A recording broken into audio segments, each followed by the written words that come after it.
Very good morning. Honorable Minister of Health, Dr. Frank Anthony, Dr. William Adicro, Project Director of the Guyana Wellbeing Project, Professor Emmanuel Cummings, the University of Guyana, His Excellency Mark Bremen, the Canadian High Commissioner to Guyana, Dr. Renato Oliveira, representative from the Pan American Health Organization, Mr. Irfan Akhtar, a deputy representative for Guyana and Suriname for UNICEF, Ms. Alison Drayton, CARICOM Assistant Secretary General, Professor Christina Hoven, a professor of epidemiology from the Columbia University. Ladies and gentlemen, members of the press, welcome to the Arthur Chang Convention Center to the 2022 Guyana Mental Health and Wellbeing Conference. Welcome, and especially to those who are visiting Guyana and visiting Guyana for the very first time. We hope that you will be able to get the opportunity to visit other parts of our country.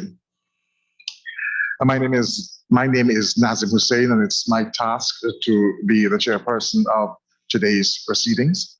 And without further ado, I will call the project director of the Guyana Wellbeing Project, Dr. William Adicro, to bring remarks. Thank you, Mr. Hussein, Master of the ceremonies. I guess my task is to welcome you all here. Honorable Minister of Health, Dr. Frank Anthony, Professor Emmanuel Cummings, Deputy Vice Chancellor, University of Guyana, His Excellency Mr. Mark Berman, Canadian High Commissioner, who is always on time, Dr. Renato Oliveira, deputizing for PAHO representative, Dr. Codina, UNICEF Deputy Representative for Guyana and Suriname, Mr. Irfan Akhtar, CARICOM Assistant Secretary General, Ms. Alison Drayton, whom I've known for quite a number of years, Dr. Hoven, Professor Hoven, the overall head of the Guyana Mental Health and Wellbeing Project, colleagues from Ministry of Health and other government sectors, the youth from various schools, ladies and gentlemen. I wanted to start, like I said, my task is just to welcome you, but I wanted to ask this question: how did we get here? It started last year. Everybody knows with COVID, we were all indoors. We wanted to continue with our research to find out why we still continue to have suicides or self-harm in Guyana to the level that we do. And because of COVID, you couldn't go anywhere. And my boss always thinks ahead. Christina comes up with the idea, let's have a conference. And my first gut reaction was, where's the money coming from? Says, no, let's have it anyway. So said, so done. Without any money, we were able to get over 500 people participating in what I call knowledge diffusion, whereby we learn from each other. We try to get ideas from people who've tested various ways of controlling suicide or self-harm. And I believe we are better because we started this. So, Professor Hoven, thanks for your foresight. Initially I was very much against it. because I said we don't have money. But here we are. We have the second international annual conference on mental health and well-being. I would also want to take the opportunity to acknowledge the fact that we have very well-renowned speakers here with us, but there are some that are not here. And I'll leave that to Professor Hoven to make mention of them. But Professor Chandra, Professor Afzal Javed, Professor Levintova, Dr. Andrea Marquez, Dr. Maria Levintova, Professor Warren, Professor Norbert Skokauskas, Professor Wasserman. They are not here with us, but they are going to be joining us virtually. So, ladies and gentlemen, like they say on the plane, relax and enjoy what other persons have been able to come up with, so that we can all learn from one another. Welcome to Guyana and to the second International Conference on Mental Health and Well-being. Thank you.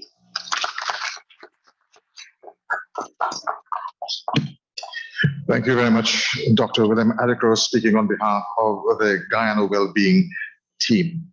Next, it's my pleasure to invite Professor Emmanuel Cummings from the University of Guyana to bring us remarks.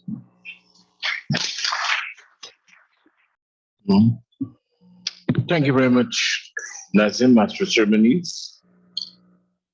Honorable Minister of Health, Dr. Frank Anthony, Dr. Adekro, Director of the Guyana Wellness Project,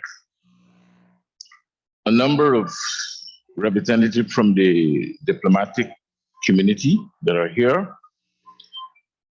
Also want to recognize a number of distinguished individuals in the field of behavioral sciences, world-renowned, Professor Proba Chandra, Professor Afzal Jaid, Dr. Andrea Marquez, Professor Warren, Professor Norbert Skokovis, and Professor Wasserman. All, we're very pleased to have you here. And I'm really privileged and honored to be asked by the organizing committee to bring some brief remarks on behalf of the University of Guyana. From the inception, once Dr. Adekro is involved, once we have the blessing of our distinguished minister, that is catalyzed by an outstanding woman in the name of Professor Christina Hoven, we know this project will continue to be a great success. And certainly, the University of Guyana is very pleased to be part of this. I'm certain in Professor Hoven's remarks, she will certainly describe to you what is the current national and regional circumstance with respect to trauma and injury. We consider this second Health and Wellness Conference as being important as a university, and we are pleased to be involved in it as we develop strategies to address nationally events of injury and trauma. I just wanted to briefly indicate that the University of Guyana is significantly represented. The co-PI, Dr. Rita Gobin, Medical Director. We also have Mrs. Cara Lord and Ms. Leanna Kendall, psychologist, all involved in this project, apart from myself and many others. And to remind ourselves that this Guyana Research in Injury and Trauma Training, which is the umbrella body that hosts this conference, was established primarily as a consequence of a collaboration between Columbia University, University of Guyana, the Ministry of Health, and Georgetown Public Hospital. I wish to remind ourselves that this collaboration is designed to facilitate capacity building by providing in-depth training in research and design and methods to stimulate interest and to foster expertise in suicide trauma and injury prevention. Hence, this project is very much part and parcel as our mandate as a university. Over the next few days, we'll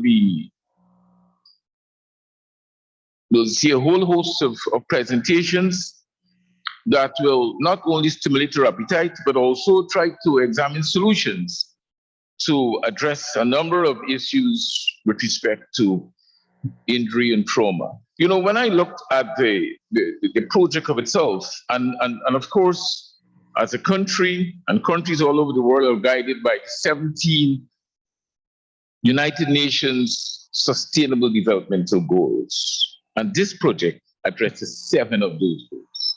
7. Briefly, good health and well-being, gender equity, reduction of inequalities, sustainable cities and communities, peace, justice, and strong institutions and partnership. So it embraces a significant amount of the SDGs, which makes it even more relevant and important for us as a nation, even as we are on our upward developmental trajectory. So, ladies and gentlemen,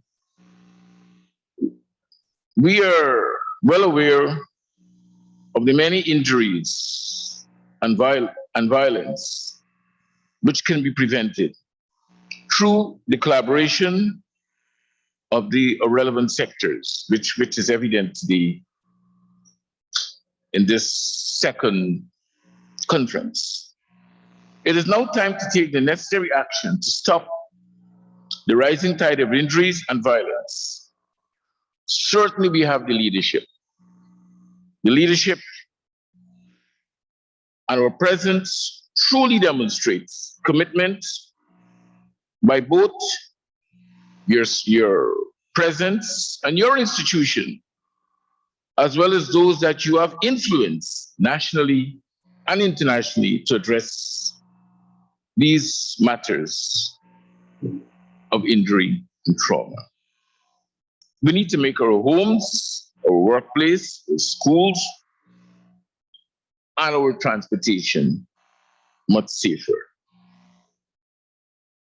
Internally at the University of Guyana, we have had our own internal discussions, and we have decided that we'll have an interdisciplinary approach to address strategies of injury and trauma. And some of this will be reflected in the presentations.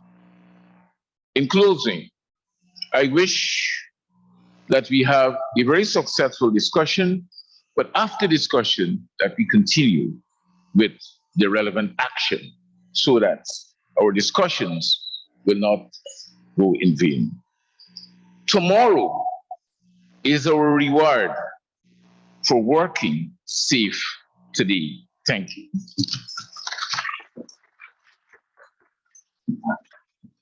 Thank you very much, Professor Emmanuel Cummings from the University of Guyana. At this point in time, I would also like to welcome those who are joining us via our Zoom link. Next, we've got brief remarks by His Excellency, Mr. Mark Berman, the Canadian High Commissioner to Guyana. Thank you. Thank you very much. With all protocols observed, good morning, everyone. It really gives me great pleasure to bring greetings from the Government of Canada on the launch of the second Guyana Mental Health and Wellbeing Conference. I'm always a little intimidated making any type of presentation in a room full of medical health professionals. I come from a family of medical health professionals. My father, my uncles, my cousins, and I disappointed them all by becoming a lawyer, but that's my bridge to bear. This week's conference follows the blueprint that was established 1 year ago at this very venue, which was instrumental in bringing much needed attention to the issue of suicide and the legislative changes needed to create an enabling environment for addressing the country's mental health challenges. And having gone through the agenda, I was extremely impressed by the range of local and international expertise that's been mobilized for this conference, which is really a testimony to the level of importance that the government of Guyana has placed on mental health and well-being.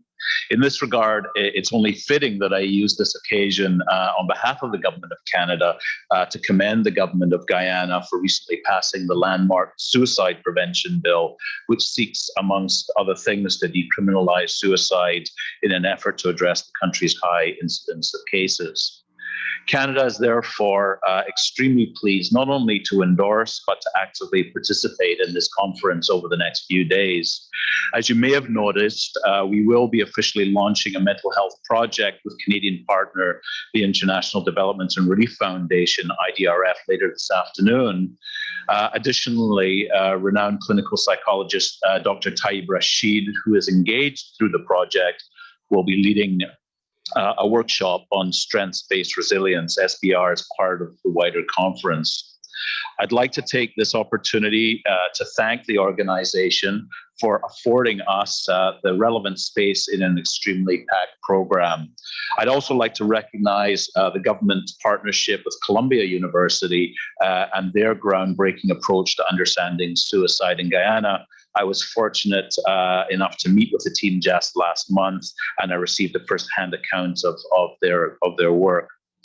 In closing, I wish to commend the government of Guyana, particularly the Ministry of Health, under the stewardship of Minister Frank Anthony, for its continued commitment to improving mental health and well-being for all Guyanese. And to all attendees, I wish you all a very productive and stimulating week ahead. Thank you so much.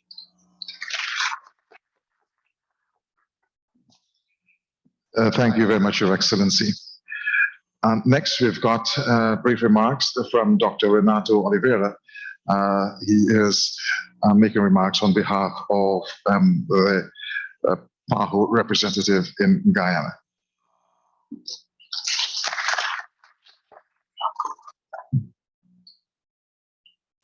Good morning, everyone. Distinguished authorities, honored guests, ladies and gentlemen. My name is Renato Oliveira. I'm Chief of the Mental Health and Substance Use Unit at the PAHO headquarters in Washington, D.C., and I'm speaking on behalf of the PAHO WHO representative, Dr. Luis Codina. It's my really great pleasure to welcome you to this important Guyana Mental Health and Wellbeing Conference in 2022. We all know by now that the COVID-19 pandemic has adversely impacted the mental health and well-being of everyone, everywhere. We have seen rates of stress, depression, and anxiety increase in our region, and persons living in conditions of vulnerability who have traditionally experienced a higher burden of mental health conditions and unequal access to care being among those most affected. Our young people have been also disproportionately impacted by the pandemic, and their lives have been upended by extended school closures, the inability to form usual social relationships, and to also enjoy the rites of passage so important to our youth, while they experience the loss of caregivers and loved ones, and now uncertain futures. The overall impact of the pandemic is still being evaluated as we continue to learn about post-COVID-19 conditions and their also long-term mental health consequences. PAHO member states have found innovative approaches to respond to mental health demands during the COVID-19 pandemic, including the creation of intersectoral mental health and psychosocial support working groups, expansion of telemental health, and some countries also launched presidential and interministerial initiatives to address the impact of COVID on mental health and build back better. But much more is needed to ensure a true transformation of mental health through increased political action at the highest level, strengthen multi-sectoral partnerships, investments in infrastructure, human resources and services, and providing care in the community where it's most effective, while ensuring access to universal mental health care as the region works to build back even better. As we look to the future, we must ensure the recovery of mental health in our region, not only in the context of recovery from the pandemic, but also to address the ever-present public health emergencies and humanitarian crises linked to violence and natural disasters. I must also mention the often unseen toll that climate change creates for mental health conditions in the region of the Americas. We must address mental health in the region of the Americas holistically to consider individual and community emotional well-being, self-care, elimination of barriers to accessing care such as stigma and discrimination in order to achieve optimal social well-being and sustainable development. I would like to express my sincere gratitude to the organizers for inviting us to participate. Let me also congratulate the government of Guyana for their leadership in advancing mental health in our region, which is clearly seen in the passage of recent mental health and suicide prevention bills. PAHO is more than ever committed to advance mental health in the region of the Americas. The new regional mental health policy approved by all member states in the last Pan American Sanitary Conference and the PAHO Commission on Mental Health and COVID-19 created by the PAHO director are clear examples of that. I anticipate that this conference will be another opportunity for us to find better and more innovative ways to work together and create and strengthen partnerships and add to the body of knowledge and that will be available to guide evidence-based decision-making for better mental health outcomes in Guyana, but also in the region of the Americas. I wish you all a great conference. Thank you very much.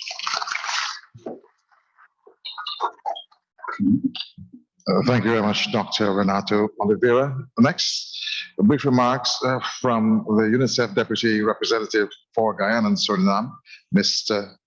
Irfan Akhtar.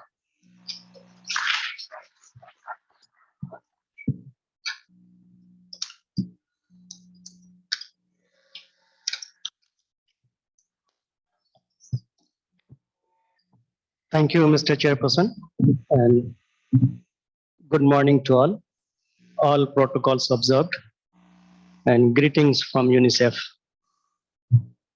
UNICEF is very pleased to be here today for the launch of the second annual mental health conference in Guyana. This is a really very proud moment for Guyana to be surrounded by international mental health experts and eminent speakers today. I'm sure we all will benefit from the wisdom, from the academic research and learnings which they will be presenting during this conference. I thank the Ministry of Health and partners, especially University of Columbia, for organizing this event, which provides excellent opportunity for reflections on mental health in the region, in Guyana, as well as globally. I really would like to applaud Honorable Minister of Health and University of Guyana, and then Dr. Adjukro for organizing this conference.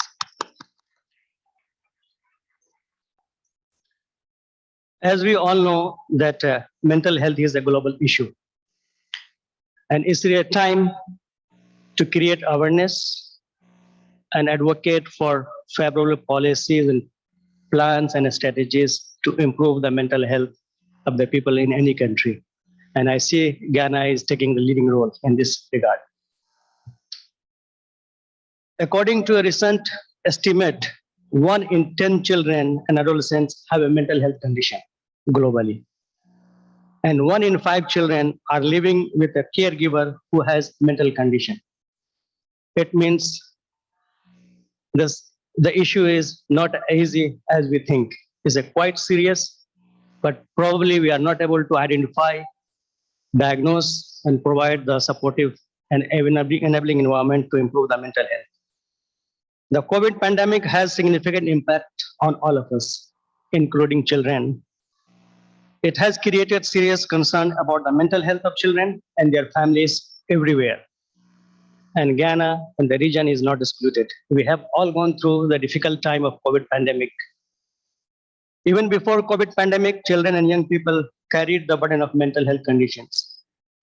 And now, when the schools are opening, you can see the impact of COVID on their mental health and psychosocial well-being status when they are behaving in the school, when they're interacting with their friends, and there are so many changes in their personality. Mental health is probably it's time to redefine how people perceive it. It's not a disorder, but always it is stigmatized. For me and UNICEF, we believe that mental health is a fundamental part of overall health and well-being. It is a positive state of the well-being which need to be nurtured and cared for. At the same time, we are living in SDG era, and mental health is an integral part of the Sustainable Development Goals. And I believe, and probably we all agree, without achieving the mental health, we cannot realize the Sustainable Development Goals. If we are aspired to achieve the Sustainable Development Goal, mental health must be integral part of the overall health program.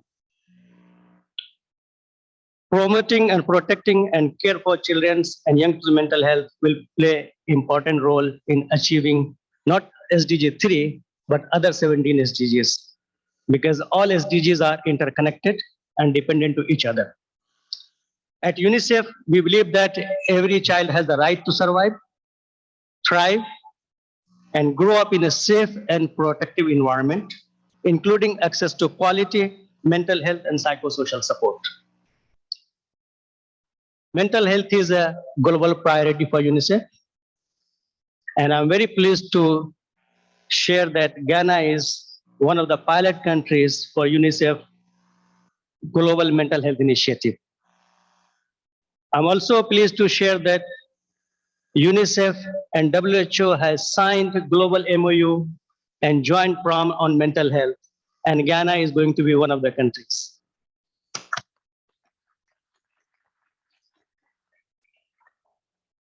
By having all these initiatives means we'll have more opportunities, more technical support, and more resources to work on mental health in Ghana.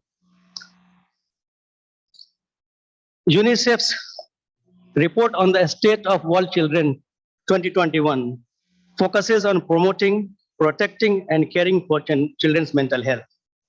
This is the first ever report which UNICEF has produced, which is focusing on mental health. There have been several reports focusing on different issues, violence against children, learning outcomes, but this time, in view of COVID pandemic, for the first time, UNICEF took a very comprehensive look to look at the status of mental health of children. So this is what we are looking forward to, that mental health should be the priority of 21st century. The state of the world's children calls on governments, public and private partners for several actions, including urgent investment in mental health as it remains unfunded. If you see the budget allocation expenditure by sector, health sector, any health sector, particularly mental health, is very low. We all recognize that mental health is important, so we should pledge to invest more in mental health. Second, integrating mental health intervention across all sectors, health, education, and social protection. Mental health should not be kept within health. Mental health is no more only a health problem. It's a beyond health problem. It should be integrated in all sectors, education, social protection. And at UNICEF, we are closely working with the Ministry of Education also to provide psychosocial mental support to children in school. At the same time, we are also working with other ministries, especially Ministry of Human Services, Social Protection, to make sure that access to mental health and psychosocial support is available to children in institutions, whether they are in juvenile center or detention center. They have access to psychosocial support. Third is breaking the silence surrounding mental health through addressing the stigma and promoting better understanding of mental health. We know there are different interpretations. Talking about mental health has been a stigma and discrimination. People have been, keeping it themselves when they go through a difficult time. But it's time to break the silence, to talk openly about mental health, and to embrace the issues of mental health. Lastly, we must not focus only the clinical aspect of mental health. Mental health must go out of the clinic. It should be a discussion at community level. It should be discussed at family level. It should be everybody's discussion so that we can bring multi-sectoral approach.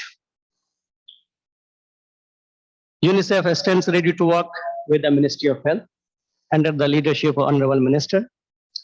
Other partners like University of Columbia, civil society organizations, and most importantly, youth groups. We have been working together, will continue to work to strengthen the mental health systems and also scaling of key intervention services so that mental health is available, accessible to everyone, everywhere.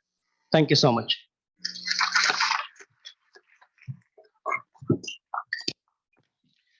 Thank you, Mr. Irfan Akhtar. Next, it's my pleasure to invite Ms.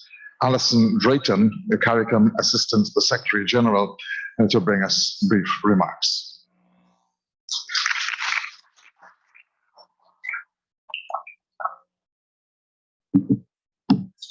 Good morning, everyone. All protocols observed, and I promise I will be that rare speaker who says I will be short, and I will be very short, and I'm not referring to my height.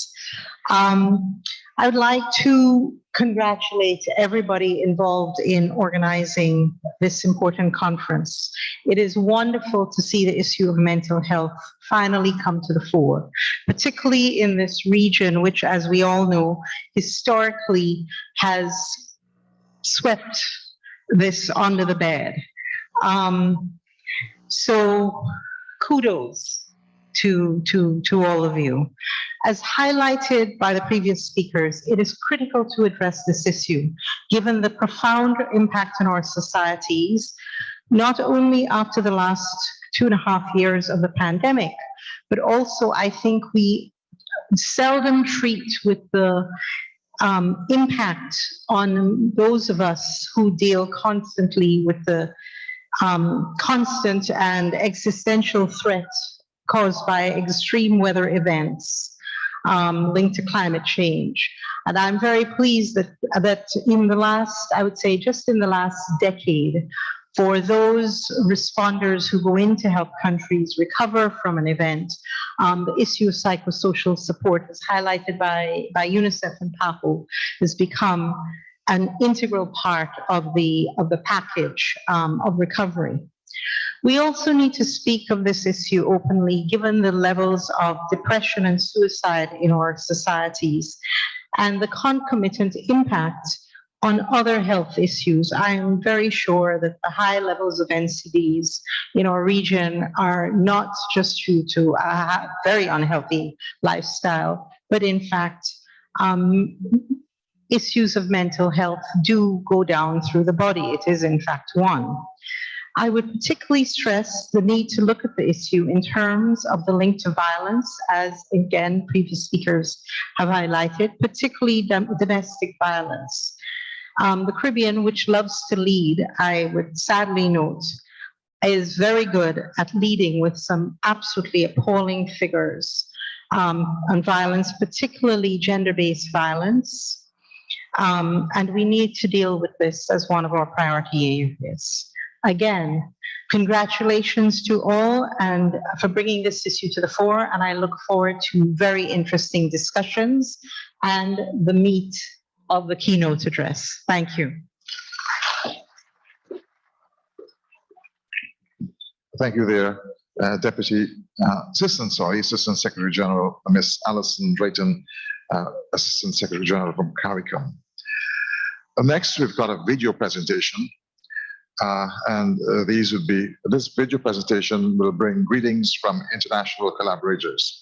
Here is this video presentation.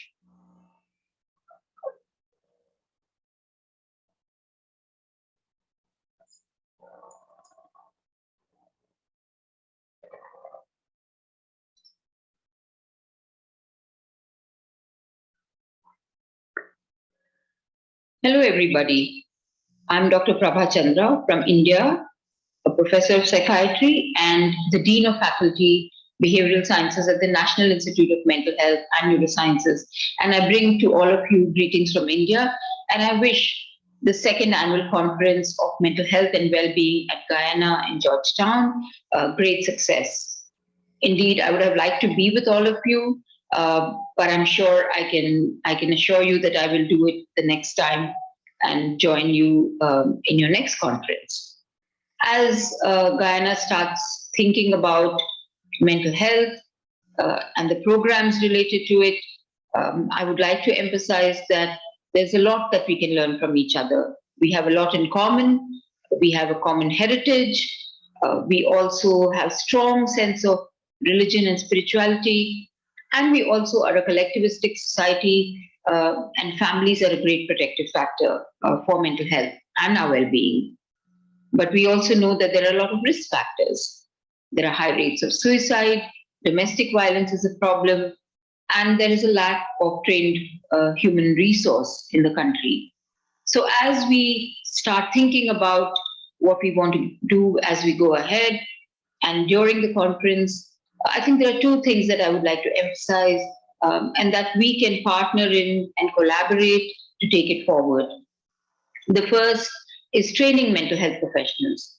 I think it's very important for us to have a very strong training module so that we can reach community health workers, midwives, community nurses, primary care doctors, in order to overcome the lack of trained mental health professionals. There are many programs available, newer teaching methodologies, which are very useful and have been tried out in many countries. And it would be wonderful if we can collaborate in trying to overcome the problem of a lack of health professionals, particularly mental health professionals, through these teaching methods, particularly using telepsychiatry and online training methodologies. The second part that I would like to emphasize is the role of prevention and promotion of mental health. And that is where working with women and young children and young families becomes very important. We know that a lot of the mental health problems that happen later in life, including physical problems, start with prenatal stress. So the important role of preconception mental health, supporting women they are pregnant, screening for mental health problems, providing a stepped care approach, including with midwives, integrating mental health into routine maternal care, working with young babies, and supporting children in the 1001 critical days of their lives by supporting families and helping them in parenting, decreasing violence in families, and enhancing promotive and protective methods for mental health goes a long way in improving population mental health. So I'm sure that many of these things will be deliberated upon. We will be talking about them. And I assure you that from India, we will be available for any kind of collaboration that we can provide and support the program in any way possible. Once again, I wish you good luck, and I wish the Congress and conference great success. And I hope that I will be available to join you in the next few conferences. And I'm really positive and optimistic that this program is going to be a great success. And I'm sure that with the kind of commitment that the policymakers, the ministry is showing towards mental health in Guyana, that we are going to see a lot of good results very soon. Once again, thank you very much for inviting me to be part of this conference, and good luck. Thank you. Good morning. This is Dr. Afzal Javed, President, World Psychiatric Association. It is indeed a great pleasure and privilege for me to extend greetings from World Psychiatric Association to our colleagues who are having the meeting in Guyana. This is an important event as there are discussions about different aspects of mental health and how to promote well-being as well as prevent mental disorders and mental illnesses. It is indeed a great opportunity for all of us to learn more about the country, about the culture, and also about the mental health services that we would certainly like to support in the coming days. I wish the Congress a real success and hope WPA will continue with this collaboration in coming years. Thank you very much. Good morning, good afternoon, and good evening. Greeting from the United States and from the National Institutes of Mental Health. I am Andrea Herbert Marquez, a public health psychiatrist, and I have the honor to be the project officer of two studies from Dr. Hoven and Dr. Musa and this wonderful team in Guyana. Unfortunately, I will not be able to attend this conference in person this time. However, I understand that you're going to hear and exchange knowledge from different stakeholders from Guyana and all over the world to help to address issues related to mental health, suicide, injury, and trauma prevention in Guyana and around the world. I wish you all the best on the next 2 days, and I'm looking forward to see you soon in person. All the best luck. Bye-bye. Hello, my name is Dr. Warren, I'm Professor of Psychiatry at Columbia University Medical Center, as well as the President of the American Academy of Child and Adolescent Psychiatry. I'd like to welcome you all to the second annual Guyana Mental Health and Wellness Conference. This is an incredible meeting to look at specific issues of mental health, suicide, trauma, and injury prevention. I am excited for all of you to attend this conference. Thank you.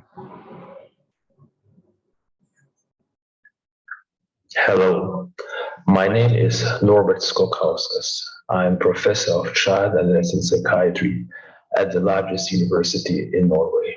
I'm also the chair of the WPA Child and Adolescent Psychiatry section, the first and one of the most active sections at the WPA. Today, I have a great pleasure and honor to welcome you all, local participants from USA and all the world at this beautiful Guyana conference, the second conference on mental health and suicidal behavior. I would like especially to extend my greetings to Professor Christina Hoven. I think everybody agrees with me that she is the main reason why this meeting is happening. I also would like to extend my greetings, my special greetings to two fellow child and adolescent psychiatrists who are doing a very important job with limited resources. I am not with you today, but I hope to see you all, or at least some of you, the next week. Please enjoy the meeting, and I hope that the knowledge and the skills you will gain at this meeting will help you to become better clinicians, better professionals, and ultimately to improve the life of your patients and their families. Good luck. Hello, my name is Danuta Wasserman, and I am Professor of Psychiatry and Suicide Prevention at Karolinska Institute, Stockholm in Sweden, and also President-elect for the World Psychiatric Association. I would like to welcome very, very heartily to your second nationwide conference on suicide prevention and, of course, on mental health promotion. Because there is no suicide prevention if you do not at the same time promote the mental health of entire population. I congratulate your government, your officials, and Professor Christina Hauber together with her entire for this endeavor and to this wonderful project in very well-defined epidemiological catchment area. I would like to welcome you to your second meeting on suicide prevention and mental health promotion. Thank you. Greetings from India. I had the pleasure and privilege of being with all of you last year. I had hoped to be there with you this year also, but unfortunately, I had to come back. In her opening remarks last year, Professor Christina Hoven said that Guyana should come off the list of the top 10 countries with the highest suicide rate.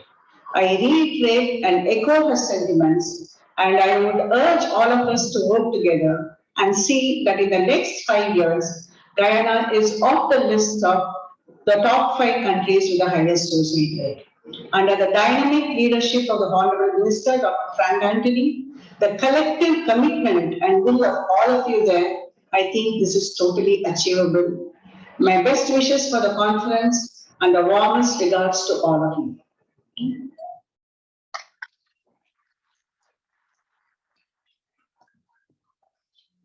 Those were video greetings from international collaborators. Next, as we continue on this Tuesday morning, we'll have an overview of the Guyana Wellbeing Studies, and this will be done by Professor Christina Hoven, a professor of epidemiology and psychiatry, the Mailman School of Public Health, Columbia University in the USA. So you're here.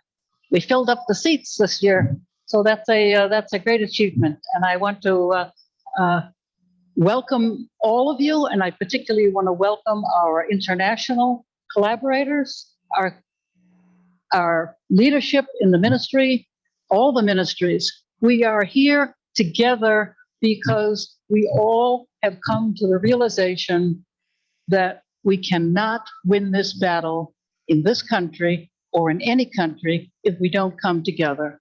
So I want to provide today an overview of where we are. I stood here last year, and some would say very foolishly, I said, we should do this every year. And here we are, year 2.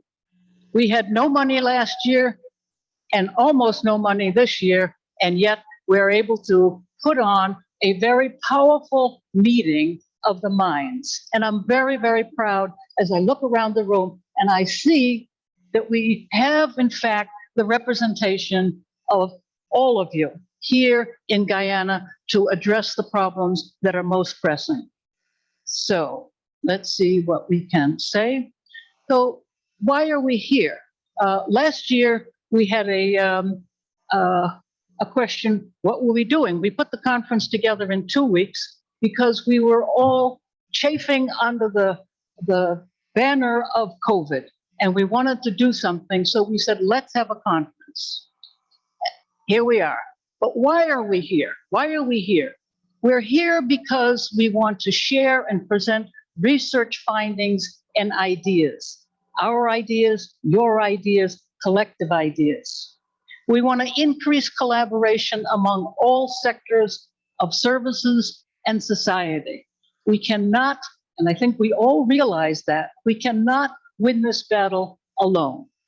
Although Minister Anthony has done an outstanding job as the Minister of Health, continues to take the leadership in mental health and suicide prevention, he cannot win this battle alone. He knows that. We all need to come to the table.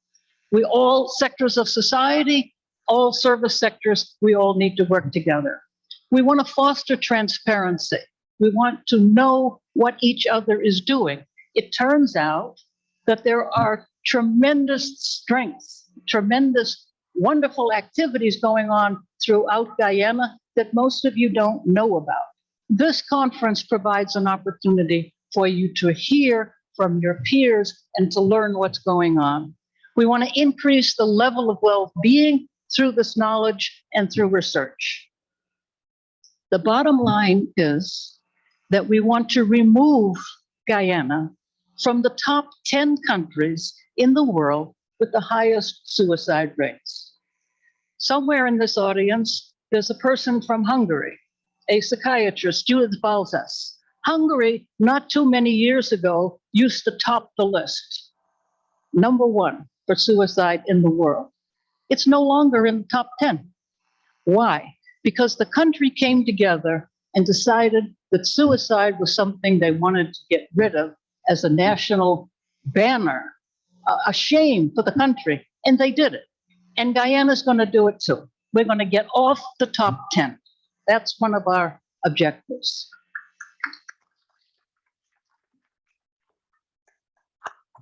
So who are the major collaborators for the Guyana Wellbeing Studies? I'm going to talk about another set of collaborations, but these are the two studies that we're doing. And as you can see here, we have a very expansive and prestigious group of collaborators. And I am very proud that they have come to the table. Some of them have spoken to you today. And we cannot, again, do it without this kind of collaboration. So we're good, right? We're very good, but we also aren't perfect. None of us are perfect. So last year at the closing session, we made 3 commitments and we did our best to meet them, but we failed in one of them. So one of them that we did succeed, we wanted to create a library of all the conference videos, which were edited and made available online to everyone. So everyone in Guyana, anywhere in the world could enjoy the conference outcomes from last year. We wanted to develop a resource guide. One of the things that's lacking in Guyana and in much of the world is how do you find a service? With the stigma at the level as it always is, people don't want to go to services in their backyard. They want to go someplace else. Well, if you live in Region 6 and you think you need to see somebody for mental health services, you might want to go to Region 4. If you're in Region 4, you might want to go to Region 3. How would you find somebody in another region? How would you find somebody in your own backyard? So we created a directory, and that directory is now online, it's on paper, and it's available to everyone throughout the country. So anyone can find services, whether you are a provider or a seeker of services, that directory is available to you. We did not succeed in adopting the RHO HIV awareness campaign in mental health that had been used successfully in this country some years ago around HIV when Dr. Adukro was the head of the PAHO office here. It succeeded, and we were going to try to develop a model based on that. We failed. We didn't fail completely, and we will finish it, but we didn't do it within the year, which is what we promised. We're not perfect, but we are committed. We are committed, and I'm so thrilled to see all the young people here today because that is our hope. That is our hope to actually bring down the rates of suicide. Suicide rates are increasing most dramatically in the young people, and I'm going to talk a bit about what we're going to try to do in this next year to engage the youth to help us. Again, we can't do it alone. We need the youth. So we're going to talk at the closing and make additional commitments for the next year. And I would encourage you all to be there and raise your voice about what we can and what we should do over the next 12 months. So just so that you don't lose sight of where we are, both nationally and regionally, you can see Guyana continues to be #2 for suicide in the top 10 countries in the world. Sometimes it looks like it's #1, but it's always at least #2. Terrible, terrible. And we said last year, terrible, and we're gonna get off of the list. Well, we're still #2. So you look, little Lesotho is #1, twice the rates. But if you go down the list, you see #8 is our neighbor Suriname. And I'm so happy that we have representation here today from CARICOM, because Suriname is in fact a target place that PAHO is also very interested. UNICEF is very interested. Regionally, we have to do this locally, nationally, regionally. And you can see we, meaning this area, Guyana and Suriname, we're occupying 2 out of the top 10 places. We can do better, and we will do better. But that's the list we want to get off, okay? So I want you to remember this list. We're going to get off of it. So just again to repeat, the suicide rates in Guyana, you can see here males and females, just so that you have an idea of who we're talking about. But you see always on the right column there, total females, males. We're always number 2. We got to get off the list. So I know when I talk to people and they say, well, you know, suicides in my area seem to be going down. And some people say, well, suicides in my area going up. Well, here you can see 2017 and 2020, they have moved. The rates have moved from one region to another, but they haven't gone down. They haven't gone down. They've shifted. So don't be lulled into thinking I'm in region 6 and my region has gone down, therefore suicide in Guyana has gone down. Hasn't gone down. It's moved. And there's lots of reasons why that happens. I don't want to get into that, but we can talk about it. Here you can see suicide by gender and ethnicity, and this remains somewhat stable over time in Guyana. We don't know why. We don't know why when we talk about East Asian, when we talk about Amerindians, we're not clear why. One of the things that we're going to try to find out is why there are these differences and how we can target interventions to change.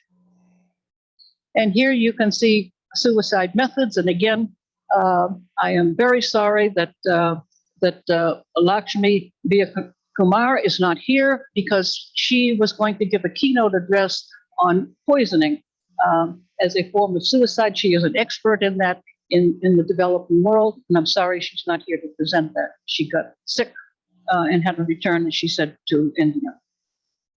And again, looking at the region, and we have to think about what is regional. These are the CARICOM countries. And again, if you look at the very top, you see right there, my little light isn't working, but I apologize.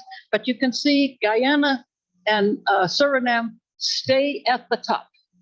They don't budge. You can see these other CARICOM countries, they shift. They go down a little, they go up a little. There's a little movement. But the stability in the rates in Guyana and Suriname have not budged, and they haven't budged for a long time. This goes back to 2009. So we are collectively taking on a major challenge. 2009, I mean, I don't know, these rates may stay the same for the 10 years prior to that. I don't have it to look at today, but we do know that in this period, they haven't budged. So we are up against a major problem. But we can do it. We can do it. I see all the youth in here. We can do this. We can do it. We can do it. This is your country.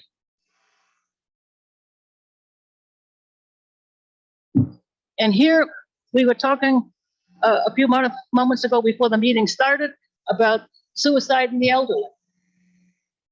Here you can see it. You can see it across the ages, but you can see it in the elderly, you can see it in the youth. And the suicide among the youth is the most rapidly growing group in the country.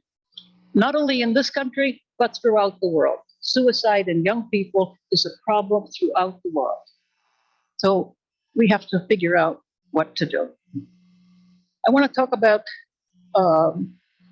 what we know about when we classify people by different kinds of diseases, problems that bring about death.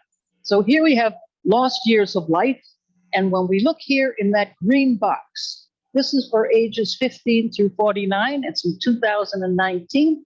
And what you see there is violence, domestic violence, other forms of violence, self-harm, road injury, drownings. These are exceptionally high in this group. These are areas that we need to collectively target. They are not just separate indicators. They are, in fact, indicators with a lot of overlapping suicide. We need to understand more about how these things interact with suicide, mental illness, and target interventions. We all know we are never going to have a psychiatrist on every corner. We're not going to have a social worker on every corner. We are never going to have that. What we need to do is to target. We need to understand the risks of the different groups, the different regions, and then target interventions. We can do that. We can do that because we can't do it for everybody, but we can do it for some. But we need to know who those sums are. Here, just so you have, again, an idea of your neighbors. This is South America, right?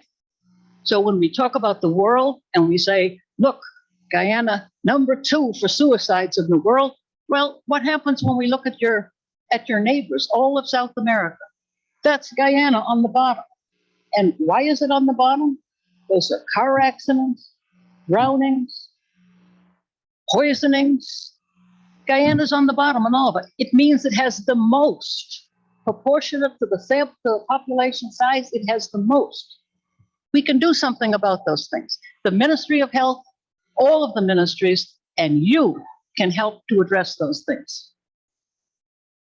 So what did we do in this last year to try to do our part to move this forward? So collectively, we did different things. One of the things that happened is the Ministry of Health made very important strategic leadership appointments. This is going to make a huge difference for the mental health of Guyana. Dr. Lakshmi Lau was appointed as the Director of Non-Communicable Diseases, an outstanding person who is interested in mental health. Non-communicable diseases is a lot of things, but it includes mental health. She's been appointed to that position, which gives us a great hope that leadership will take us forward. Dr. Timothy Morgan, he's the head of the mental health unit. I think everybody knows the mental health unit has gone through a lot of challenging times in the past 5 years, a lot of challenging times. It needed powerful leadership. Dr. Morgan is himself new to the job, but he has taken the bit and he's running with it. And because he has the leadership of Dr. Lau, we can expect that the mental health unit is going to be a transformative role in this country. So we all need to think about how we can support the mental health unit, Dr. Lau and Dr. Morgan. Okay? And the last thing, an outstanding position has been created for Alicia Solomon, who has now been made the National Coordinator for Suicide Prevention. There's now one person, one telephone number that people can call. Until we have a national hotline, I'm sorry to say it's Alicia's telephone that we all have to think about calling. She's an outstanding individual. She's a social worker in the mental health unit, and she is the new national coordinator. So those are 3 powerful leadership positions that are going to help us move this forward. The Guyana Wellbeing Study. You heard Andrea speak to that when she gave her greetings. This is a study that you heard me talk about last year. We've had this funding for a couple of years. It's to look at the reasons why people are suicidal, why people commit suicide in this country at the ages of 15 and over.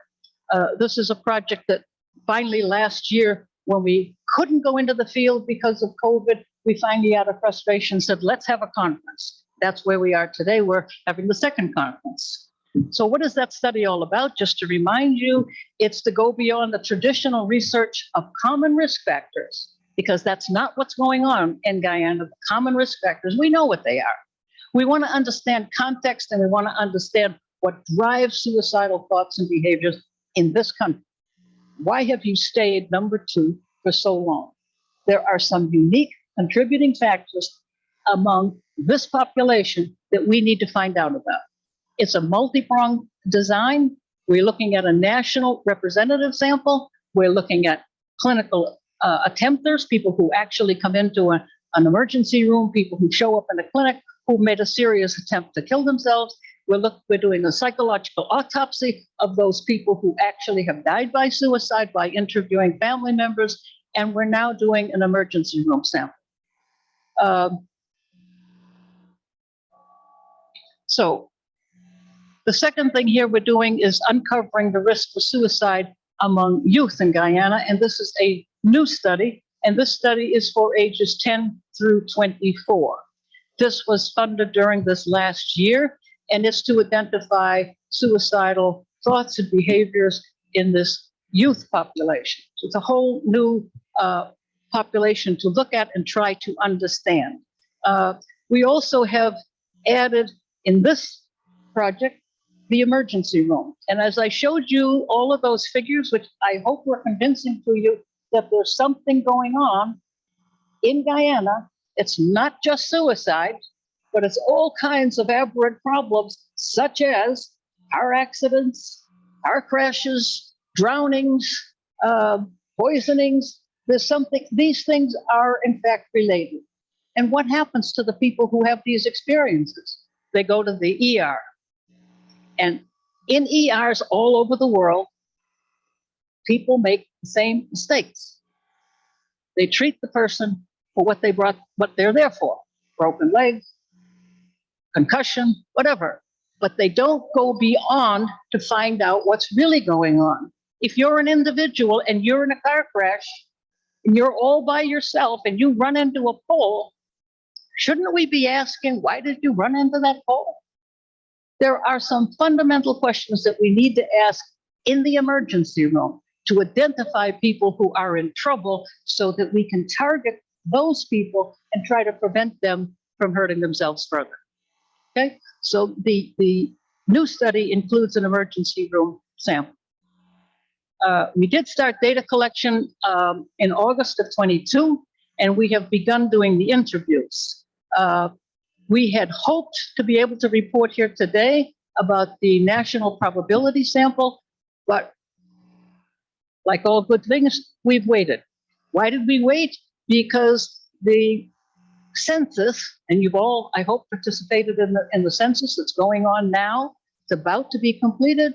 The census was going on. So we said, okay, we will wait because it's better that we get a new census now rather than use the census from 10 years ago to get a good probability sample. Probability sample meaning we want it to be truly representative of all the people in Guyana, regardless of the color of your skin, regardless of your nationality, regardless of your religion, regardless of where you live. We want everybody to be in the study. We want a representative sample. And the best way to do that is to do it on a good census. And that's what's going on right now. So we're waiting. We will do it in the spring, and next year we'll tell you what we've learned. A couple of the things that we've also learned is problems.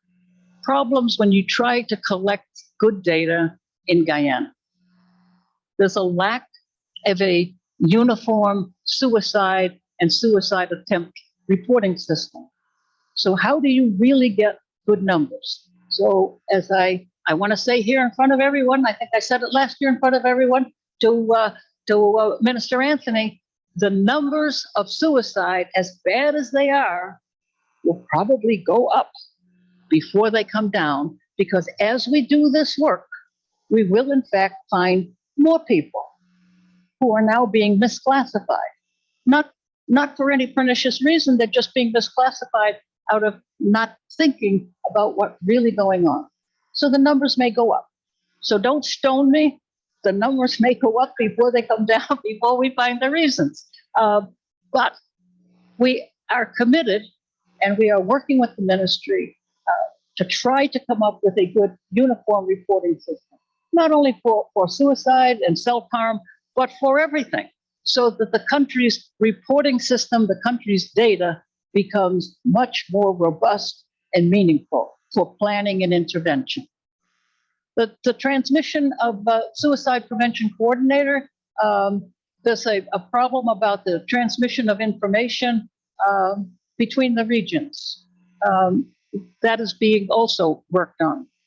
And the last thing, and I appeal to the ministers and the leadership in this room, what we have learned is that, and this is not a secret, people in Guyana are underpaid. Underpaid. Underpaid, right? So we have to do something about it because we see doctors, nurses, social workers, psychologists trained in your university, trained elsewhere and come back here to help their people, and then they leave. And they leave because the salaries are not sustainable. Not sustainable. So we can whistle in the dark all we want, but we need to do something. The government needs to do something. Your ministers need to do something to raise these salaries. And a very simple example that we have is we came and we trained, what did we train there? Trained a lot of people. We trained people to be interviewers to work in the study. And 3 months later, they were all over the Caribbean working in other countries. Why? Salary, salary. That happens all the time. You can't sustain the country without sustaining the workers. So for those of you in the room who know who I'm talking to, see what you can do about it because the people need it.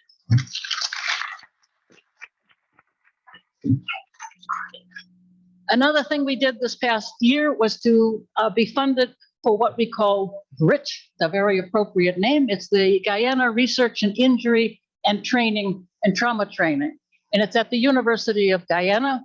And the purpose of that grant is to train people, Guyanese people, to do your own research, to become researchers, hopefully around injury and trauma, mental health, and suicide. And so we started that program. Dr. Gobin at the head of the medical school is the local principal investigator on that study. And it's these are the major collaborators for that study. Some of them are the same as the other, and some are different. It's a sister program to the CDC funded Columbia University Center for Injury Science and Prevention. And Charles Brannis is the director of that center. And he's sitting here today. He's here to meet and to talk about injury prevention here in Guyana, in part to, again, think about how these things relate to suicide, mental health, and well-being. The GRIT program, its goals and strategy are very straightforward. We want to help to train Guyanese researchers to do your own research on your own health and mental health problems. No one from the outside can solve these problems. They have to be solved by you. We have some expertise. We have people in our bailiwick who have some expertise. We want to bring that, train people, and then you're on your own. Off you go. It's a training program with 1 or 2 years of involvement for the students, and we are now recruiting for next year. So for, I just go over the faculty members here, both here and at Columbia. Again, Rita Gobin, Carol Lord, Leanne Candell, Alexander Harvey. I mean, these are your leaders here. They are part of this training program. We want people to come forward, apply to be trained. It's an excellent program to advance your own skills and become leaders in the problems faced in Guyana. So there are 4 GRIT pathways: prevention, injury, trauma, and policy. We now are our first cohort are people in the mentoring pathway. Those are people who are senior leaders here who want to become investigators and want to become mentors. We are training them. We now have 6 people at the University of Guyana and 6 people from the hospital who are in this program. They have all completed a program at Columbia online, a 2-month program in statistics and epidemiology as part of that training program. So I want to encourage people to apply. You have an announcement for it in your bag, and you also can ask at the front desk. And of course, you can apply online by going to this website. The new cohort will start in June 1st, 2023. Another thing that happened is we were able to get what's called a diversity supplement to the grant that we have, and it's now started. But like all good things that start, it's going to temporarily be suspended for motherhood. So we have Justine Wright, who's right over here, and she's the recipient of a hard-won diversity fellowship. What this is that the National Institute of Mental Health allows supplements on grants that are already funded for people to do something in addition to, but in parallel with the grant that's already in place. One of the things that we know, and you saw that in the data, that there are differences in Guyana, as there are differences everywhere in the rates of suicide, self-harm, according to people's religious beliefs. Why and how is not so well understood, but it exists everywhere. And so one of the things that Ms. Wright is very interested in is seeing if she can understand that, at least in one group. So she's focusing initially on Pentecostals. And she's starting that project in New York, and with the Little Guyana, as they call it in New York. New York, as you know, has the largest Guyanese diaspora in the world, Toronto the second largest, and she's working with the Guyanese community in New York to develop a framework which she will then come here and apply. So I'm not sure who's in the audience, but I want to put them on notice. I want to put them on notice that that these are the ministries that we want to definitely bring to the table in some official capacity. Right now, we are collaborating in one way or another with each of these, but we want to, in fact, bring them to the table. As I said, the Ministry of Health knows it can't do this alone. The Ministry of Health works with the Ministry of Social Services, works with the Ministry of Education, but we want to bring these people officially to the table to talk about and work on suicide and self-harm. So if you're in the room, you should know that we're after you. We want you to come to the table. So what's new at this year's conference that we didn't have last year? One is we're going to have, during the coffee breaks, there's always going to be an Ask the Experts opportunity, and people will be there. And for that half hour, you are welcome to go up and who is there and what their expertise is. If you haven't already heard them present here at the conference, go up and ask them anything you want. It's your chance. They're coming. These people have come from Hungary and Geneva, all over the world, Australia. They are here to help. They have lots of experience. Ask them anything you want. They're available to you. On Wednesday of this week, we're going to have, from the Dome, we're going to have a worldwide webinar that is sponsored by the WPA and the WHO. It'll be right here, and it's going to be chaired by Dr. Norman Sartorius, who is here. If you don't know, he's the person who came up with this idea about stigma many, many years ago. He's considered the father of stigma, but he's not stigmatized. He's just a very nice guy, and he's going to run this worldwide webinar, and you are all invited to join that. There will be participants from all over the world, all over. So I encourage you to come and participate in that. This year, we're also having this afternoon. We are fortunate, and you heard High Commissioner Berman talk about the work that they're doing here. And this afternoon, we are sponsoring the launch of the IDRF program, which is a program here, is a training program. And they're going to start with 40 people, and they are particularly interested in supporting mental health and resilience training. And they are going to do that here starting tomorrow. They're going to talk about it today. They're going to launch it today. And for the rest of the week, they are running a program here at the conference. So I encourage you to talk to them and see how you can become involved in that work. On Thursday, many of you have heard or seen or wondered or gossiped about the fact that Northwell Health is here in Guyana. I know I was here 2 years ago and I saw them moving around, and I said to myself, what are they doing here? What are they doing? What is not? Because they have a big operation in New York. What are they doing here? Who sent for them, right? Well, we had a very nice meeting, and we said, come to the conference and tell everybody what you're doing here. So when I said in one of the earlier slides, one of the things we're committed to is transparency. We all need to know what everybody else is doing so that we don't waste time trying to duplicate it. We can collaborate, and everybody knows. So they are going to present their 5-year plan that they have worked out with the Ministry of Health in behavioral health.